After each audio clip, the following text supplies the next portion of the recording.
మనకి ఒకప్పుడు సిచ్యుయేషన్ చూస్తే సొసైటీలో ఎలా ఉండేదంటే భర్తను చూసి భార్యలు భయపడేవాళ్ళు. అరే ఏమన్నా తప్పు చేస్తే ఏమన్నా అంటారేమో అని చెప్పేసి.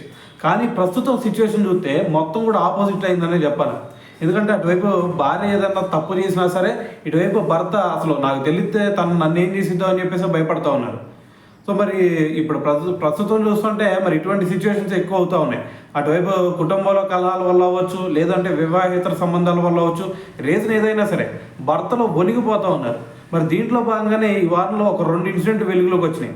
సో వాటిలో మనకు ఒకటి వచ్చేసరికి మహబూబాబాద్లో మీ అందరు చూశారు ఏం జరిగింది. అక్కడ ప్రియుడితో కలిసేసి భర్త చెవులకు వచ్చేసింది భార్య. సో అదొక ఇన్సిడెంట్ అయిపోకముందే ఇంకో ఇన్సిడెంట్ వెలుగులోకి వచ్చింది. సో ఇన్సిడెంట్ ఏంటి అంటే మనకి గద్వాల జిల్లాలో అక్కడ ఏం జరిగిందంటే వేడి నూనె కాగుతూ ఉంది. ఆ వేడి నూనెని భర్త మీద పోసేసింది భార్య. సో మరి దీంతో అతను మరి రీసెంట్గానే హాస్పిటల్లో జాయిన్ అయ్యాడు. హాస్పిటల్లో జాయిన్ అయిన తర్వాత అతను చనిపోవడం జరిగింది. అంటే ఇక్కడ భర్తలు ప్రస్తుతం వణిగిపోతూ ఉన్నారని చెప్పాలి.